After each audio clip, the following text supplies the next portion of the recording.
Good morning friends, నేను మీ సాయి మల్లేష్ని మాట్లాడుతున్నాను. ముందుగా మా ఛానల్ సబ్స్క్రైబ్ చేసి లైక్ చేసి షేర్ చేయండి. అదేవిధంగా ఈరోజు వార్తల్లోని ముఖ్యాంశాలు తెలుసుకుందాం. వెలుగు దినపత్రిక.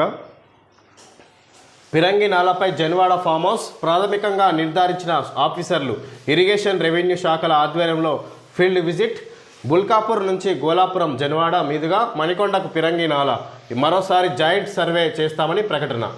ఇక్కడ పిరంగి నాలపై జన్వాడ ఫామ్ హౌస్, ఇక్కడ నాలపై ప్రధాన గేట్ ఉందన్నట్టుగా ఇక్కడ జన్వాడ ఫామ్ హౌస్కి సంబంధించి కేటీఆర్ ఫామ్ హౌస్కి సంబంధించి ఇక్కడ జన్వాడ ఫామ్ హౌస్ ఇక్కడ పిరంగి నాలపై ఉన్నది ఇక్కడ నిర్మించినట్టుగా ఇక్కడ అధికారులు నిర్ధారించినట్టుగా చూసుకోవచ్చు.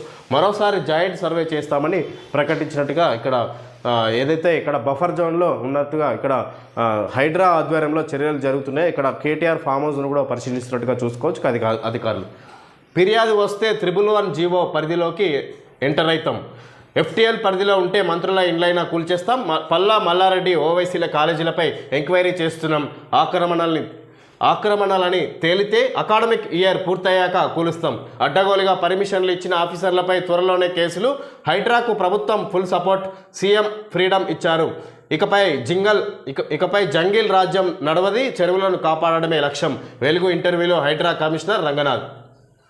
ఇక్కడ FTL పరిధిలో ఉంటే తప్పకుండా మంత్రుల ఇండ్లైనా కూల్చేస్తాం, ప్రభుత్వానికి సంబంధించిన వాళ్ళ ఇండ్లైనా కూల్చేస్తాం అన్నట్టుగా హైడ్రా చైర్మన్ రంగనాథ్ వెల్లడించారు ఇక్కడ వెలుగు ఇంటర్వ్యూలో. ఈ విధంగా ఇక్కడ పల్లా రాజేశ్వరరెడ్డి, మల్లారెడ్డి కళాశాలను కూడా పరిశీలిస్తున్నాం. ఇక్కడ మొత్తం మీద ఇక్కడ వేసవి సెలవులు వచ్చినప్పుడు వాటిని పూర్తిగా ఒక ఎంక్వైరీ చేసి ఆక్రమణకు గురైతే ఆ కళాశాలను కూడా కూల్చేస్తామన్నట్టుగా మాట్లాడుతున్నారు రంగనాథ్. అడ్డగోలు పర్మిషన్లు ఇచ్చిన ఆఫీసర్లపై త్వరలోనే కేసులు పెట్టి వాళ్ళను కూడా విచారిస్తామన్నట్టుగా చెప్తున్నారు ఇక్కడ హైడ్రా చైర్మన్.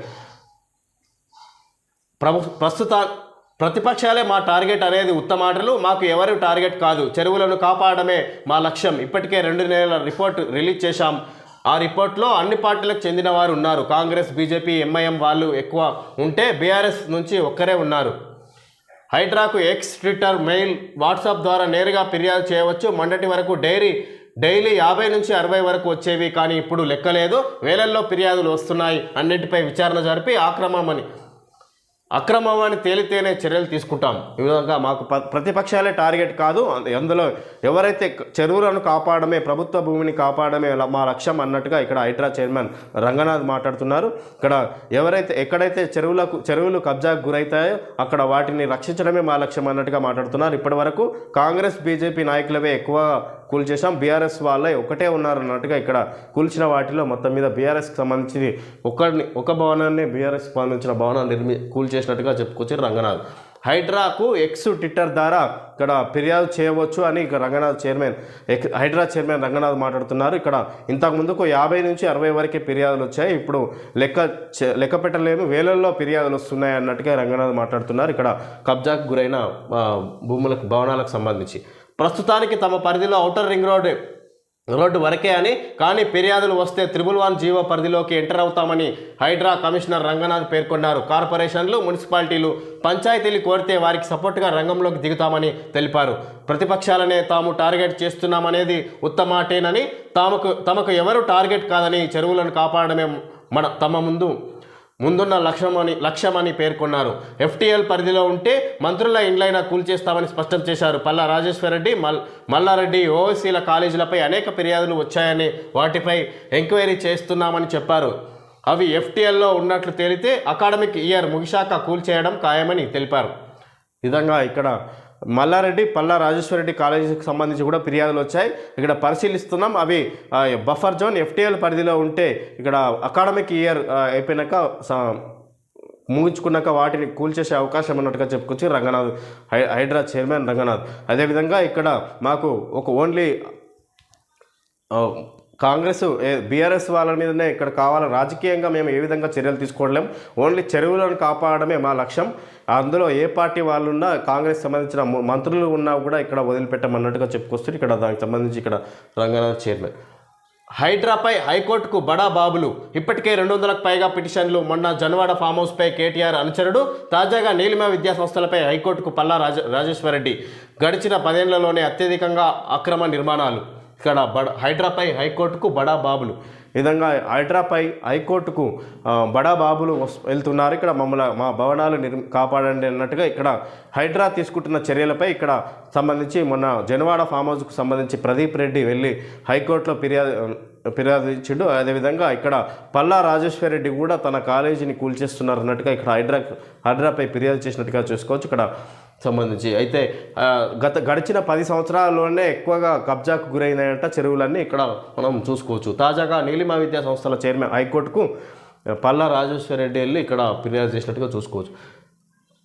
రేషన్ హెల్త్ కార్డుల కోసం ప్రజాపాలన సెప్టెంబర్ 17 నుంచి 10 రోజుల పాటు నిర్వహణ. CM Revanth Reddy health digital కార్డులకు గ్రామాల్లో శిబిరాల ఏర్పాటు. సీజనల్ వ్యాధులపై అలర్ట్గా ఉండండి లేదంటే సస్పెన్షన్ తప్పదని హెచ్చరిక. మంత్రి దామోదర్తో కలిసి CM high level review. Ration కార్డులు హెల్త్ కార్డుల కోసం ప్రజాపాలన చేపడుతున్నారు. మళ్ళీ ఇక్కడ దానికి సంబంధించి సీఎం సమీక్ష నిర్వహించారు. అయితే ఇక్కడ హెల్త్కు సంబంధించి సర్వే చేపట్టాలి. సీజనల్ వ్యాధుల పట్ల అధికారులు అప్రమత్తంగా ఉండాలి. నిర్లక్ష్యం వహించిన వారిని సస్పెండ్ చేయండి అన్నట్టుగా సీఎం రేవంత్ రెడ్డి ఇక్కడ ఆదేశాలు జారీ చేశారు. అయితే మొత్తం మీద రేషన్ కార్డులు ఆరోగ్య కార్డులకు సంబంధించి ఇక్కడ సెప్టెంబర్ 17 నుంచి ప్రజాపాలన చేపడుతున్నారు. వివరాలు సేకరించి ఇక్కడ వారికి రేషన్ కార్డులు ఆరోగ్య కార్డులు అందించే కార్యక్రమం చేపడుతున్నట్టుగా చూసుకోవచ్చు. ఇక్కడ అర్హులైన ప్రతి ఒక్కరికి రేషన్ కార్డులు హెల్త్ కార్డులు జారీ చేసేందుకు సెప్టెంబర్ 17 నుంచి 10 రోజుల పాటు రాష్ట్రమంతా ప్రజాపాలన కార్యక్రమం నిర్వహిస్తామని సీఎం రేవంత్ రెడ్డి వెల్లడించారు. ఇకపై రేషన్ కార్డులకు హెల్త్ కార్డులకు లింక్ ఉండదని వేరువేరుగా జారీ చేస్తామని చెప్పారు. ప్రతి కుటుంబం నుంచి అవసరమైన వివరాలను సేకరిస్తామన్నారు. అన్ని గ్రామాలు వార్డుల్లో ప్రజాపాలన కార్యక్రమం నిర్వహించేందుకు అవసరమైన అన్ని ఏర్పాట్లు చేసుకోవాలని సీఎం అధికారులను ఆదేశించారు. విధంగా ఇక్కడ అన్ని గ్రామాల్లో వార్డుల్లో ఇక్కడ ప్రజాపాలన నిర్వహించేందుకు వివరాలు స్వీకరించేందుకు అధికారులు చర్యలు తీసుకోవాలి. ముందస్తుగా ఇక్కడ ఏర్పాట్లు చేసుకోవాలన్నట్టుగా అధికారులను ఆదేశించినట్టుగా సీఎం రేవంత్ రెడ్డి ఇక్కడ రేషన్ కార్డులు ఆరోగ్య కార్డులు విడివిడిగా ఇస్తారంట. ఇప్పటి వరకు ఇక్కడ నుంచి రేషన్ కార్డుకు ఆరోగ్య కార్డుకు ఎలాంటి సంబంధం ఉండదు అన్నట్టుగా చెప్పుకొచ్చారు ఇక్కడ CM Revanth Reddy. BC commission ఏర్పాటుకు సీఎం గ్రీన్ సిగ్నల్. 1-2 రోజుల్లో అధికారిక ప్రకటన. ఈ నెల 31తో ముగియనున్న గడువు. చైర్మన్ రేసులో గోపిశెట్టి నిరంజన్ 3 సభ్యులను నియమించే అవకాశం. బీసీ కమిషన్ ఏర్పాటుకు సీఎం గ్రీన్ సిగ్నల్.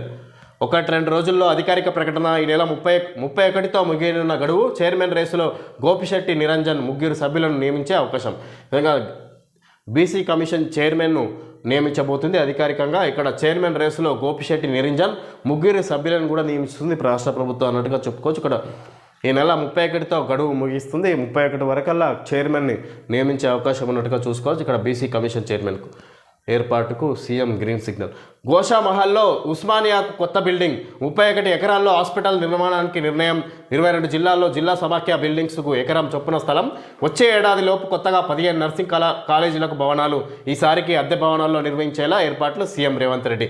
ఇక్కడ గోషామహల్లో ఉస్మానియాకు కొత్త బిల్డింగ్ అంట. 32 ఎకరాల్లో ఇక్కడ ఉస్మానియా ఆసుపత్రిని కొత్తగా నిర్మించే అవకాశం ఉన్నట్టుగా చూసుకోవచ్చు. దానికి సంబంధించి నిధులు సమీకరించే విధంగా చర్యలు తీసుకుంటున్నట్టు ఇక్కడ 22 జిల్లాల్లో జిల్లా సమాఖ్య బిల్డింగ్కు ఎకరం చొప్పున స్థలం కేటాయిస్తారు. ఇక్కడ జిల్లా సమాఖ్య బిల్డింగ్స్కు ఎకరం చొప్పున స్థలం సేకరిస్తారు. 22 జిల్లాల్లో జిల్లా సమాఖ్య బిల్డింగ్లు నిర్మిస్తున్నారట. వచ్చే ఏడాదిలోపు కొత్తగా 15 నర్సింగ్ కళాశాలను నిర్మించబోతున్నారు.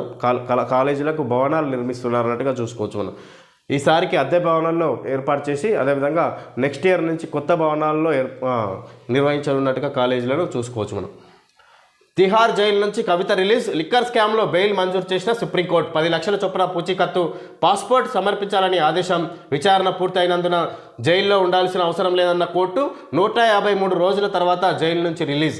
తిహార్ జైలు వద్ద భర్త అనిల్, కొడుకు ఆదిత్య, కేటీఆర్తో కవిత. నేను మొండిదాన్ని జగమొండిని చేశారు. నన్ను ఇబ్బంది పెట్టిన వాళ్లకు వడ్డీతో సహా చెల్లిస్తా కవిత. జైలు బయట కుటుంబ సభ్యులను చూసి కట్టదడి. విధంగా ఇక్కడ 10 లక్షల చొప్పున పూచీకత్తు తీసుకొని సుప్రీంకోర్టు కవితను విడుదల చేసినట్టుగా చూసుకోవచ్చు. ఇక్కడ 153 రోజుల తర్వాత 5 నెలల తర్వాత కవితను తిహార్ జైలు నుంచి సుప్రీంకోర్టు విడుదల చేసినట్టుగా చూసుకోవచ్చు. ఇక్కడ ఈడీ సిబిఐ విచారణ పూర్తయిన సందర్భంగా ఇక్కడ మొత్తం విచారణ పూర్తయిన తర్వాత ఇక్కడ జైల్లో ఉండే అవకాశం లేదన్నట్టుగా ఇక్కడ సుప్రీంకోర్టు భావించి ఆమెను విడుదల చేసినట్టుగా చూసుకోవచ్చు. ఇక్కడ ఆమె పాస్పోర్ట్ విదేశాలకు వెళ్లకుండా పాస్పోర్ట్ కూడా సమర్పించాలన్నట్టుగా ఆమెకు కండిషన్ పెట్టింది సుప్రీంకోర్టు. విధంగా ఇక్కడ ఆమె జైలు నుంచి బయటకు వచ్చిన తర్వాత ఇక్కడ కుటుంబ సభ్యులను కలిసి కంటతడి పెట్టినట్టుగా చూసుకోవచ్చు మనం కవిత. కవిత బెయిల్పై పొలిటికల్ హీట్. బీజేపీ బీఆర్ఎస్ కుమ్మక్కుతోనే PCC working president Mahesh Kumar Goud ఆ రెండు పార్టీల విలీన ప్రక్రియ మొదలు కాబోతున్నదని వెల్లడి. ఇక్కడ బీజేపీపై కవిత విడుదలకు సంబంధించి ఇక్కడ పొలిటికల్ హీట్ మొదలైంది. ఇక బీఆర్ఎస్ కాంగ్రెస్ పార్టీతో కుమ్మక్కైన ద్వారానే ఇక్కడ కవిత విడుదలైందని బీజేపీ నాయకులు, అదేవిధంగా కవిత బీజేపీ తోటి కుమ్మక్కైతేనే విడుదలైంది అన్నట్టుగా ఇక్కడ కాంగ్రెస్ నాయకులు ఇక్కడ ఆరోపిస్తున్నారు కవిత విడుదలైన సందర్భంగా. ఇది బీఆర్ఎస్ కాంగ్రెస్ విజయం. కవిత బెయిల్పై కేంద్ర మంత్రి బండి సంజయ్ త్వరలో కాంగ్రెస్లో బీఆర్ఎస్ విలీనమే తర్వాయి అని కామెంట్. న్యాయమే గెలిచింది, సుప్రీంకోర్టు తీర్పునే తప్పుపడతారా కేటీఆర్. బండి వ్యాఖ్యలు కోర్టు ధిక్కరణమేనని ట్వీట్. విధంగా న్యాయమే గెలిచింది, సుప్రీంకోర్టు తీర్పునే తప్పుపడతారా అన్నట్టుగా ఇక్కడ బండి సంజయ్ని కేటీఆర్ ప్రశ్నిస్తున్నారు. ఇక్కడ బండి సంజయ్ చేసిన వ్యాఖ్యలకు. నర్సింగ్ స్టూడెంట్పై ఆటో డ్రైవర్ రేప్, మత్తుమందు కలిపిన నీళ్లు ఇచ్చి దారుణం, గాయాలతో ఆసుపత్రిలో బాధితురాలు. మహారాష్ట్రలో ఘోరం. 21 రోజుల్లో ఫిర్యాదుల పరిష్కారం, 30 రోజుల నుంచి 21కి గడువు కుదింపు. కేంద్రం కొత్త మార్గదర్శకాలు జారీ, ఫిర్యాదుల నమోదుకు సిపిజిఆర్ ఏఎంఎస్ ప్లాట్ఫామ్, అన్ని మంత్రిత్వ శాఖలకు నోడల్ ఆఫీసర్లు. 21 రోజుల్లో ఫిర్యాదుల పరిష్కారం, 30 రోజుల నుంచి 21కి గడువు కుదింపు. కేంద్రం కొత్త మార్గదర్శకాలు జారీ, ఫిర్యాదుల నమోదుకు సిపిజిఆర్ ఏఎంఎస్ ప్లాట్ఫామ్, అన్ని మంత్రిత్వ శాఖలకు నోడల్ ఆఫీసర్లు. ఇది ఇంతకుముందు 30 రోజుల ఉండే గడువు, ఇది 21కి గడువును కుదింపు చేసింది కేంద్ర ప్రభుత్వం. ఫిర్యాదుల నమోదు సిపిజిఆర్ ఏఎంఎస్ ప్లాట్ఫామ్, అన్ని మంత్రిత్వ శాఖలకు నోడల్ ఆఫీసర్లు. సుందిల్లా అన్నారం బ్యారేజీల లొకేషన్స్ మారినాయి. నిర్మాణ సమయంలో Annaram design change, high level committee జోక్యం వల్లే మార్పులు. డిజైన్లపై స్టడీ జరుగుతుండగానే నిర్మాణ పనులు మొదలు. కమిషన్ ప్రశ్నలకు 2 ఇంజనీర్ల గందరగోళ సమాధానాలు. 5 ఇంజనీర్లను క్రాస్ ఎగ్జామినేషన్ చేసిన కాళేశ్వరం కమిషన్. అన్నారం సుందిల్లా బ్యారేజీల ప్రతిపాదిత నిర్మాణ ప్రదేశాలు మారినట్లు రిటైర్డ్ ఇంజనీర్లు కాళేశ్వరం కమిషన్ ముందు తేల్చి చెప్పారు. డిపిఆర్ తర్వాత లొకేషన్లు మారినట్టు స్పష్టం చేశారు. ఇక అన్నారం బ్యారేజీ నిర్మాణం టైంలో ముందు ఖరారు చేసిన డిజైన్ను పూర్తిగా మార్చినట్లు, అసలు బ్యారేజీ నిర్మాణ ప్రాంతాన్ని పరిశీలించకుండానే డిజైన్ సిద్ధం చేసినట్లు వెల్లడించారు. హై లెవెల్ కమిటీ జోక్యం వల్లే మార్పులు జరిగాయని తెలిపారు. విధంగా ఇక్కడ దాని డిజైన్ పరిశీలించక ముందే ఇక్కడ లొకేషన్ చేంజ్ చేశారు. ఒక దగ్గర నిర్మించే అవకాశం ఉంటే ఇక్కడ కాళేశ్వరం ప్రాజెక్టుకి సంబంధించి సుందిల్లా అందానం బ్యారేజ్లను వాటి లొకేషన్స్ చేంజ్ చేసి ఇంకా వేరే దగ్గర కట్టి నిర్మాణం చేపట్టినట్టుగా చూసుకోవచ్చు. ఇక్కడ వాటిని పరిశీలిస్తున్న సమయంలోనే ఇక్కడ వాటి స్థలాలను వేరే ప్లేస్కు చేంజ్ చేశారు. ఇక్కడ ఉన్నత స్థాయి హై లెవెల్ కమిటీ జోక్యం వల్లే, ప్రభుత్వ జోక్యం వల్లే ఇది జరిగింది అన్నట్టుగా ఇంజనీర్లు విచారణలో చెప్పినట్టుగా చూసుకోవచ్చు. ఇక్కడ కాళేశ్వరం ప్రాజెక్టుకు సంబంధించి రాజ్యసభ సభ్యుడిగా అభిషేక్ సింఘ్వి ఏకగ్రీవం. ఆయన తరపున ధృవీకరణ పత్రం తీసుకున్న పిసిసి వైస్ ప్రెసిడెంట్ నిరంజన్. ఇక్కడ రాజ్యసభ సభ్యుడిగా ఏదైతే మన బీఆర్ఎస్ నుంచి వెళ్ళి కాంగ్రెస్ పార్టీలో చేరిన కె కేశవరావు రాజ్యసభ నుంచి ఆయన సభ్యుడిగా రాజీనామా చేసిన తర్వాత ఇప్పుడు కాంగ్రెస్ పార్టీ అభిషేక్ మను సింఘ్విని నియమించింది ఇక్కడ రాజ్యసభ సభ్యుడిగా. అతన్ని ఏకగ్రీవంగా ఎన్నుకున్నట్టుగా చెప్పుకోవచ్చు. అంటే పోటీకి ఎవరు నిలబడలేదు ఆయనకి పోటీగా అన్నట్టుగా చూసుకోవచ్చు మనం. స్టూడెంట్లపై లాఠీచార్జ్, కోల్కతాలో హైటెన్షన్. జూనియర్ డాక్టర్ ఘటనను నిరసిస్తూ ర్యాలీ, బ్యారికేడ్లతో అడ్డుకున్న పోలీసులు, రాళ్లు ఇటుకలతో దాడి చేసిన స్టూడెంట్లు, టియర్ గ్యాస్, వాటర్ కెనాన్ల ప్రయోగం, గాల్లో కాల్పులు, పలువురు స్టూడెంట్ల అరెస్టు. పశ్చిమ బంగ ఛాత్ర సమాజ్ ఆధ్వర్యంలో నిరసన ఉద్రిక్తంగా మారిన నబన్నా అభియాన్ ర్యాలీ. ఈ విధంగా విద్యార్థులు ర్యాలీ నిర్వహించారు. ఇక్కడ